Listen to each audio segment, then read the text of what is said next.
What? We'll go later. You can go with me.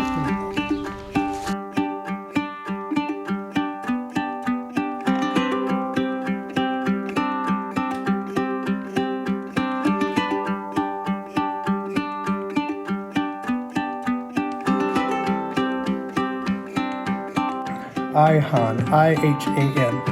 I have a name. I started doing this over a year ago, and working with the homeless, and I've got to where I consider a lot of them my friends.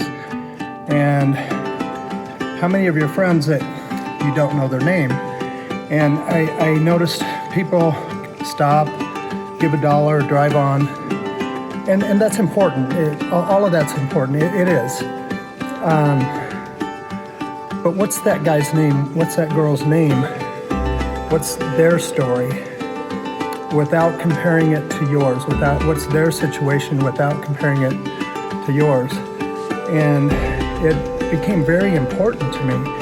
And I know that a lot of the people don't tell me their real name, but I have a name I can call them. One guy's name is Ghost. I know 4 or 5 people named Max, SJ, just Laylo. I know different names that they call themselves, but it's important because it creates that relationship. So now they share their story, I can share my story, and I can share my walk with Christ, because I myself am an ex-drug addict. I myself have been in similar situations, not as bad as some of these, but that's only by the grace of God. And if I share that with them as they share their story, there's a connection. If I try to shove that down their throat, there's a disconnect. So it's important that not only myself, but the people from our church, when you meet them, that you know their name. And when you see how important it is to them, they kind of double take and look like, that's my family. They recognize me, they know me.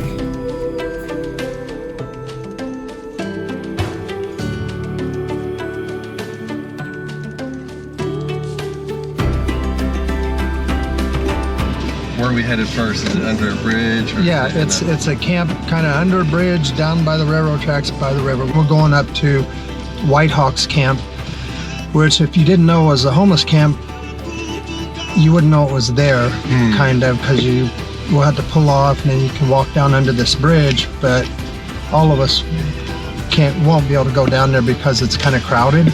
Okay. And I don't mean crowded a lot of people, crowded just the way they have it set up, and you'll see when I get there. Most of these guys are really resilient as far as the way they survive and on the street. And there's one lady, if she's there, she just sits in a wheelchair. I stopped and talked to her last night. I got her some food. I don't know if she ate it, but most of the time, and this is where the mental illness part comes in, most of the time she's very with it, and hey, thank you. And last night she was fighting demons because she was she was under her blanket in her wheelchair, and I tried to cover her up, and there was other blankets laying there, and I asked her if I could take her somewhere. Of course, she didn't want to go anywhere, but she started yelling at people that weren't there and things. But most of the time, she's not like that, and so it's kind of neat when I can take my grandson with me, and he got to meet her when she was on a really good night, and so. He said, "That's sad." And I said, "It is sad." I said, "What makes it more sad is when people don't care." And they say things like, you've heard it all. Well, they're just lazy. They're just alcoholics. They're just drug addicts. And what if they're not, What is that story? So I've really, really learned a lot from these people. And not only a lot about them, but a lot about myself. So, why do you care? Because I've been there. I don't know if you know the story, but when I was 10 years old, I used to sleep in the dumpster behind the Goodwill because I didn't want to be at home.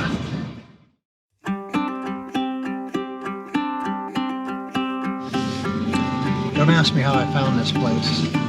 It was one of those nights it was real cold, and I was just driving around down here. I saw this guy walking, and he told me that they had a camp down here. So I gave him a ride down here.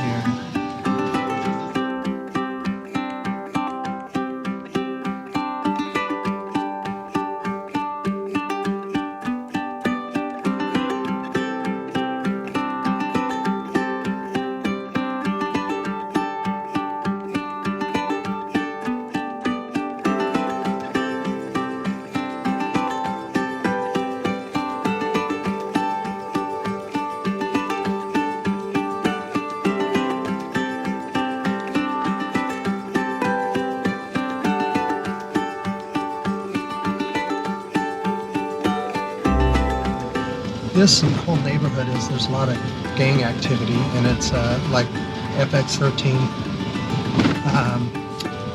in this whole neighborhood. So there's a lot of meth around here, and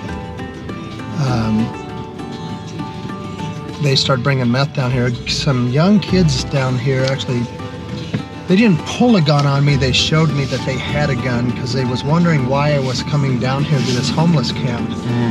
And I think they thought that I was selling them drugs. Well, I wasn't, and I showed the guy I was bringing food, and I had a bunch of brand new hats, stocking caps, and it was kind of chilly, and I let the guy, he showed me his gun and stuff, and I said, no man, I'm just bringing food and stuff. And then I said, he had a friend in the car. I said, man, you need a stocking cap? And he goes, a what? I said, I had some brand new black stocking caps.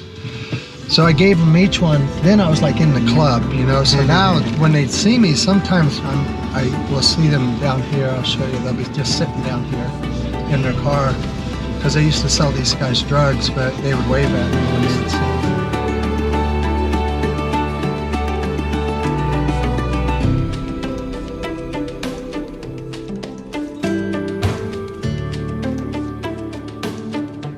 I've always said if you're on God's team, you don't sit in the stands.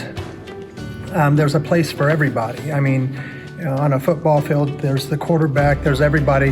There's also the people on the sidelines, there's camera people. Everybody has a spot. So one thing I've noticed about Null is everybody wants to get involved. And I love that. And if you feel that there's not a spot for you here, there is.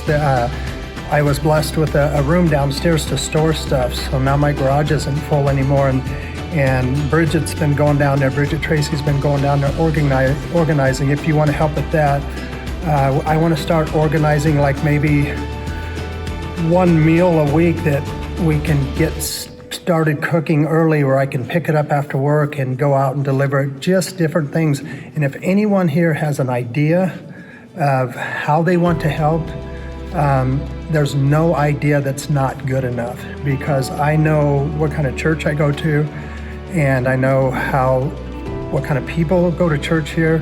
There is a spot for everybody. If you want to get involved, it will be awesome to have you, because I stress that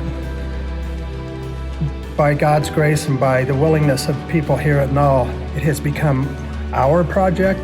It's not my project, it's ours. And I think it's an awesome ministry if we keep working with it.